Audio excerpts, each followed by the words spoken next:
Welcome to episode number 13. I'm CJ Werleman. Thank you for joining us. This week we examine the relationship between Israel and India and how it inflicts great harm and suffering on the indigenous population of Kashmir. But first, a quick reminder to hit the subscribe button below so you don't miss out on any future episodes. Now let's get into it. There has been some really crappy relationships formed over the past century. For instance, the pact between Hitler and Stalin condemned Poland to hell and paved the way for the Holocaust.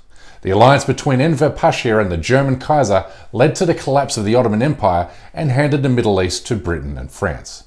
And the marriage between John Lennon and Yoko Ono broke up the Beatles. But the relationship that formed between Netanyahu and Modi ranks among the very worst, particularly if you're one of 8 million Muslims who lives under Indian occupation in Kashmir. While the relationship between Israel and India got off to a rocky start, mostly because New Delhi sided with the Soviet Union during the Cold War and Tel Aviv with the United States, the two countries are now the best of buddies after finding common ground. And little wonder, given Israel and India share much in common. For instance, both were born in 1947, both seek to colonize territory inhabited by an indigenous Muslim majority population, both peddle Islamophobia as a tool to garner sympathy from Western countries, both are governed by far-right political parties, both commit war crimes that go largely unnoticed by the Western media, and both are known to use civilians as human shields. This new relationship of mutual convenience was made possible by former Israeli Prime Minister Benjamin Netanyahu and the still current Indian Prime Minister, aka this guy who lied about attaining a college degree. In 2016, this pair negotiated an arms deal worth $1.6 billion, making Israel the second largest supplier of weapons to the Indian state, thus enriching it with drones, bombs and missiles, much of which is used to further entrench the Indian military occupation in Kashmir. In other words, Kashmiri Muslims are on the receiving end of these Israeli missiles, bullets and bombs. Earlier this year, Israel shipped 6,000 of its Negev light machine guns to India, with plans to ship a further 10,000 in coming months. These guns allow occupation soldiers to kill Palestinians and Kashmiris from much greater distances. The Israel-India axis is now responsible for a whopping $10 billion worth of weapon sales in the past decade alone and have contributed to what can only be described as a human rights apocalypse in Kashmir. What's happening is this, that in both Kashmir and Palestine we are witnessing the implementation and execution of Israeli occupation management strategies, and they're inflicting a devastating human cost on their respective populations. You see, Israel has provided Indian security forces with drones, spy satellites, training and counterinsurgency operations, along with an arsenal of weaponry tailor-made for suppressing resistant movements and militias, including assault rifles, advanced air-to-ground weapons platforms, night vision goggles, and laser range finding and targeting equipment. We also know Israeli intelligence agencies travel to India to train their counterparts in occupation security methods, and that Indian special forces now travel to Israel to observe how the Israeli military brutalizes the Palestinian people. It's for this reason that whenever a Palestinian or Kashmiri leaves his or her front door, he or she is confronted with the same reality, including the omniscient presence of heavily armed soldiers, military checkpoints, surveillance drones, and armoured vehicles. Now imagine just for a second how you would feel if this is how you lived your daily life, surrounded by 800,000 Indian soldiers who would not lose a wink of sleep after shooting you and your family dead.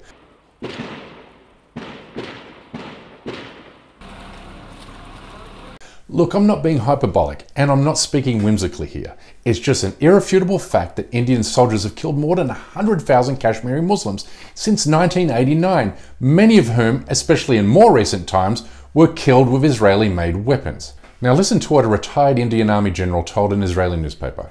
He said this, and I quote, "Nobody can beat Israelis in peddling weaponry. They are very, very good at it. It is tempting too, because most often they offer cutting-edge technology." End quote. You see, Israel offers cutting-edge technology because it tests its weapons on the Palestinian people. And don't just take my word for it. Here's an Israeli professor from Israel's Hebrew University telling students at Columbia University in the United States that Israel tests its weaponry on Palestinian prisoners, including children.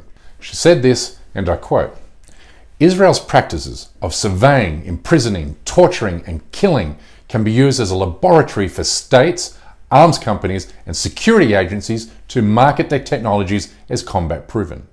End quote. Is it any wonder then that India begs Israel for weapons to crush Kashmiri liberation aspirations, even during a COVID lockdown? It also explains why arms sales form the bedrock of this strategic partnership between the two countries. It's for these reasons Indian security forces in Kashmir have borrowed from Israel the instruments of psychological warfare, including collective punishment strategies, curfews, social media bans, electricity cuts, home demolitions, night raids, shooting indiscriminately into crowded protests, along with other forms of extrajudicial murder. And it doesn't seem to matter to the international community that each of these measures constitutes a violation of the Geneva Convention. The utter disregard both India and Israel have for international law, human rights, dignity, equality, liberty and freedom reveals their utter contempt for democracy and their advocacy for apartheid and repressive colonial rule. But India has not only learned from Israel how to kill an indigenous population under its control, but also how to do it with impunity, mirroring the way in which the self-proclaimed Jewish state has enacted draconian laws to arrest and detain Palestinians without charge and trial. Using extraordinary powers such as the Public Safety Act, thousands of Kashmiri political prisoners languish in jail. Ahmed bin Qasim is the son of Dr. Ashik Hussain Faktu, who is widely considered the Nelson Mandela of Kashmir, having spent the past 27 years in an Indian occupation prison.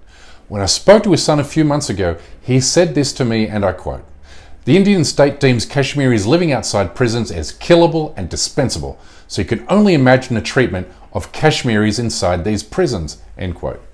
It's easy to imagine because Indian military makes no real effort to conceal its atrocities in Kashmir.